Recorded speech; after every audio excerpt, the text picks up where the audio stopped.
അമേരിക്കയിൽ നമ്മുടെ കാർ വിൽക്കുന്ന പ്രോസസ്സ് കുറച്ച് ഇൻട്രസ്റ്റിംഗ് ആയിരുന്നു കേട്ടോ. ആദ്യം ഞാനിവിടെ അടുത്തുള്ള ഡീലേഴ്സിൻ്റെ അടുക്കൽ പോയി വാല്യുവേഷനൊക്കെ എടുത്തു. അപ്പോൾ അവരുടെ ഓഫർ ഒരു എമൗണ്ട് പറഞ്ഞിട്ടുണ്ടായിരുന്നു. അത് ശരിക്കും ഞാനൊരു 5 മാസത്തിന് മുന്നേ ഒരു തവണ വാല്യുവേഷൻ എടുത്തിട്ടുണ്ട്.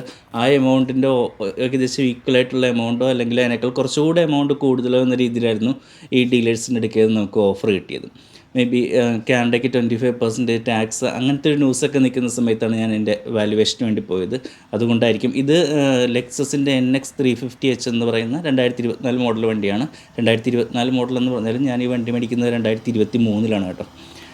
ഓക്കെ, അങ്ങനെ അവർ തന്ന ഓഫറൊക്കെ കുഴപ്പമില്ല എന്നുള്ളൊരു ഓഫറൊക്കെയാണ് ഡീലേഴ്സ് തന്നതെങ്കിലും ഞാൻ പിന്നീട് നമ്മളപ്പോൾ ഒരുപാട് എക്സ്പെക്റ്റ് ചെയ്തൊന്നും വരുന്നില്ല. അതുകൊണ്ട് ഓക്കെ ആയിരുന്നു. എന്നാലും തിരിച്ചു വന്നതിന് ശേഷം ഞാൻ ഓൺലൈനിൽ കയറിയിട്ട് ഇതിൻ്റെ റേറ്റ് ഏതെങ്കിലും സൈറ്റിൽ കൂടുതൽ കാണിക്കുന്നുണ്ടോ എന്നൊക്കെ അറിയാൻ വേണ്ടി ചുമ്മാ കയറി. അപ്പോഴാണ് വളരെ യാദൃശ്ചികമായിട്ട് കാർവാണ എന്ന് പറയുന്ന ഒരു സൈറ്റിൽ കയറുന്നത്. അപ്പോൾ അതിലേക്ക് നമ്മൾ കാറിൻ്റെ ഡീറ്റെയിൽസ് കൊടുക്കുക. അതായത് വിൻ നമ്പർ കൊടുത്തു, അതുപോലെ തന്നെ എത്ര മൈൽ ഓടിയിട്ടുണ്ടെന്ന് കൊടുത്തു, പിന്നെ ഇതിലുള്ള ഫീച്ചേഴ്സ് എന്തൊക്കെയാണെന്നുള്ളത് ജസ്റ്റ് കൊടുത്തു. അതിനുശേഷം ഒരു 4 ഫോട്ടോയും കൂടെ അപ്ലോഡ് ചെയ്ത് കഴിഞ്ഞപ്പോൾ അവരൊരു ഓഫർ തന്നു. ആ ഓഫർ എന്ന് പറയുന്നത് സാധാരണ ഡീലേഴ്സിൻ്റെ ഒക്കെ പോയപ്പോൾ കിട്ടിയതിനേക്കാൾ ഒരു $2200 ഡിഫറൻസ് ഉണ്ടായിരുന്നു. $2200 എന്ന് പറയുമ്പോൾ നമുക്ക് നാട്ടിലെ ഏകദേശം 2 ലക്ഷം രൂപയുടെ അടുത്ത് വന്നല്ലോ.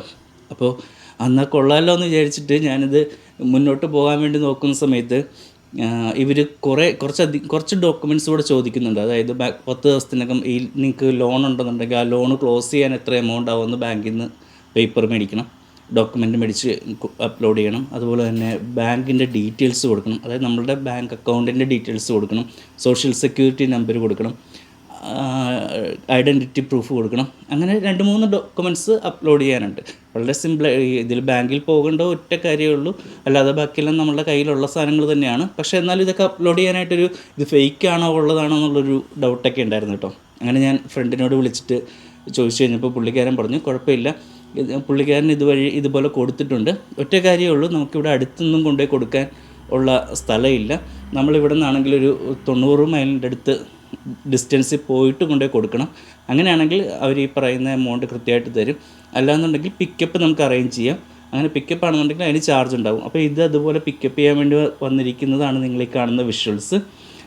ഇതിന് ചാർജ് ഉണ്ട്. നമുക്ക് വന്നത് 91 മൈലായിരുന്നു ഉണ്ടായിരുന്നത്. അതിന് വന്നത് $390 നമുക്ക് ചാർജ് വന്നത് കേട്ടോ.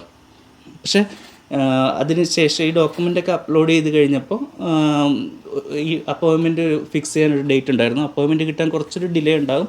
അപ്പോൾ 7 ദിവസത്തേക്കാണ് നമുക്ക് ഇവർ തരുന്ന ഓഫർ നിലനിൽക്കുന്നത്. അപ്പോൾ അപ്പോയിൻമെൻറ്റ് ബുക്ക് ചെയ്തു, ഒരാൾ വന്നിട്ടൊരു 15 മിനിറ്റ് മാക്സിമം എടുത്തിട്ടാണ് കാര്യങ്ങളൊക്കെ നോക്കി ഓക്കെ പറഞ്ഞിട്ട് നമ്മുടെ മുമ്പിൽ വെച്ച് തന്നെ ഫണ്ട് ട്രാൻസ്ഫർ ചെയ്യുന്നത്. അപ്പോൾ ഭയങ്കര ഡീറ്റെയിൽ ആയിട്ട് നോക്കുന്നതായിട്ടൊന്നും തോന്നിയില്ല.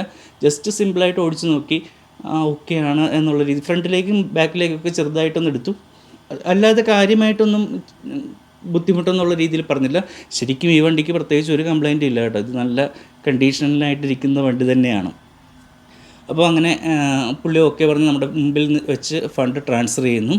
ഫണ്ട് ട്രാൻസ്ഫർ ചെയ്താലും നമുക്ക് ആ ഫണ്ട് അക്കൗണ്ടിൽ ക്രെഡിറ്റ് ആകാനായിട്ട് ഒരു 3-4-5 ദിവസമൊക്കെ എടുത്തെന്ന് വരും. പിന്നെ നമ്മുടെ ലോൺ എമൗണ്ട് അവർ ഡയറക്റ്റ് അതുപോലെ പേ ചെയ്യും. അപ്പോൾ വളരെ സിമ്പിളായിട്ട് കാര്യങ്ങൾ നടക്കും. ശരിക്കും നമ്മൾ എങ്ങും പോകേണ്ട കാര്യമില്ല. ഈ ബാങ്കിലത്തെ ആ ഒരു ഡോക്യുമെൻ്റ് അത് ഓൺലൈൻ ഞാൻ നോക്കിയിട്ട് കിട്ടിയില്ല. അല്ലാതെ ബാങ്കിൽ പോയി മേടിക്കാൻ ഒരു 5 മിനിറ്റോ 10 മിനിറ്റോ എടുത്തു. അല്ലാതെ ബാക്കി എല്ലാ കാര്യങ്ങളും വീട്ടിൽ നിന്ന് തന്നെ നമുക്ക് വളരെ സുഖമായിട്ട് ചെയ്യാൻ പറ്റുന്ന രീതിയായിരുന്നു. ഇത് ബാങ്കിലേക്ക് ഡയറക്റ്റ് ഡെപ്പോസിറ്റ് ചെയ്യുന്നത് കൊണ്ട് തന്നെ സുഖമായിരുന്നു. സാധാരണ ഡീലേഴ്സൊക്കെ ആണെങ്കിൽ ചെക്കാണ് തരിക. അപ്പോൾ അതിൻ്റെ അത് ഡെപ്പോസിറ്റ് ചെയ്യാൻ അതും സിമ്പിളാണ്. അങ്ങനത്തെ കാര്യങ്ങളും വെച്ച് നോക്കുമ്പോൾ ഇത് വളരെ ഈസി ആയിട്ടുള്ളൊരു പ്രോസസ്സായിരുന്നു.